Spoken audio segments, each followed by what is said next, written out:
La marque Das Werk continue de nous surprendre avec des choix de sujets très originaux, voire presque fantaisistes, on pourrait croire, à la découverte de ce nouveau kit, le Kübelpanzer. Alors, avant toute chose, il ne s'agit pas d'un Pepperpanzer dans le sens où il subsiste un exemplaire de ce Kügelpanzer, littéralement blindé boule, au musée de Kublinka.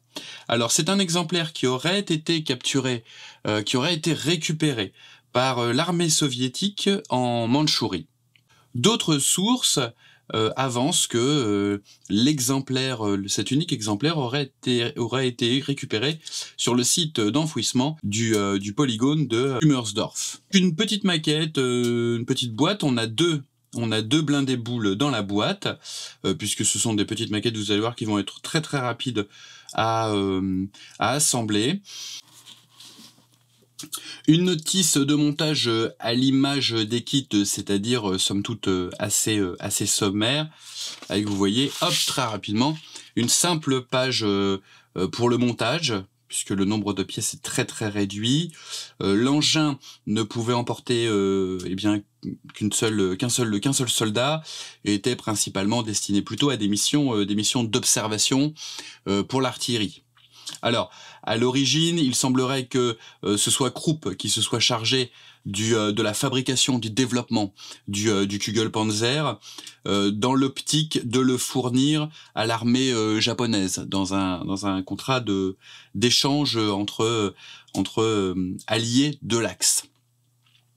C'est pourquoi, en termes de décoration, donc on nous propose une décoration brute de fonderie, si je peux me permettre d'une certaine manière, c'est-à-dire rouge minium, hein, l'après anti-rouille, une autre décoration avec un camouflage typique allemand, donc un petit peu moins, là pour le coup on est plus dans l'Uchronie, une décoration japonaise, donc là pourquoi pas placer ce Kügelpanzer quelque part voilà, dans un contexte avec l'armée japonaise, pourquoi pas, et une décoration soviétique. Alors bon, là c'est pareil, on est dans l'imaginatif, mais d'une certaine manière on peut éventuellement extrapoler, imaginer que les soviétiques qui ont récupéré cet unique exemplaire auraient fait des tests et du coup auraient placé l'étoile rouge repeint en 4 BO. C'est un petit peu moins probable, hein. Donc clairement japonais, pourquoi pas, ce serait fun, sinon direct d'usine avant peinture avec l'après. On regarde les pièces. Donc la boîte contient 2 grappes uniquement, chaque grappe comportant les pièces destinées à assembler un exemplaire de Kügelpanzer. Donc on a 2 Kügelpanzer dans la boîte. Ça va très très vite, il n'y a pas d'aménagement intérieur. Vous voyez, il y a juste la trappe ici, hein, qui servait normalement à intégrer l'intérieur du véhicule. Et puis ensuite les roues, voilà, qui rappellent un petit peu le côté roue agricole. Voilà, donc ça s'assemble assez simplement. Notez que par un système, vous éviterez de mettre de la colle sur les roues intérieures et les roues demeureront mobiles. Il n'y a pas non plus trop d'intérêt, mais si vous voulez en faire rouler sur le plan de travail pour voir comment ça pouvait fonctionner, pourquoi pas. Et puis là, le support de roulette, donc avec une petite roulette arrière de stabilisation, ça devait malgré tout pas être très évident à piloter. Ce genre de choses est très maniable, je pense plutôt casse-gueule. La petite planche de décalcomanie donc comporte de quoi réaliser les différents marquages que je vous ai montrés, indiqués sur la notice, et vous avez, donc ça c'est plutôt pas mal, des petits marquages d'usine, des petits symboles d'usine. Je sais pas si on peut les voir clair sur clair. Ah, c'est pas évident.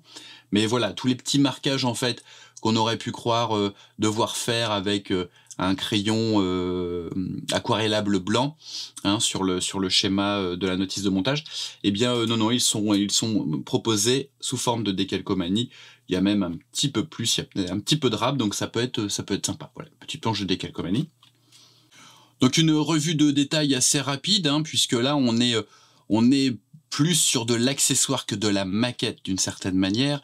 Hein, vous verrez que ça s'assemble très rapidement. Je pense que on va même pas parler d'une soirée, on va parler d'une heure ou deux. Ce qu'aurait été fun jusqu'au bout, ça aurait été d'avoir dans la boîte ces deux figurines, parce que ça aurait fait une vignette intéressante finalement, de disposer voilà d'un soudeur et puis d'un mécano qui est en train de resserrer l'écrou au niveau de la boule.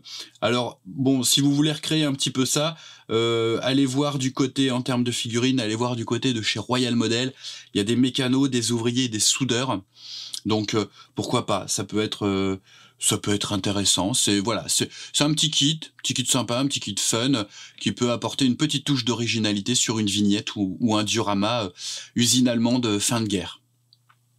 Pour savoir où trouver cette maquette, il te suffit de cliquer sur les liens qui figurent dans la description de cette vidéo. Si tu aimes mes vidéos et que tu veux en voir plus, je te conseille de t'abonner à ma chaîne YouTube Chronique du Blindage en cliquant sur le bouton Subscribe et en actionnant la petite cloche pour être averti dès qu'un nouveau tuto, une nouvelle revue de détails, de montage ou même un banc d'essai sera mis en ligne.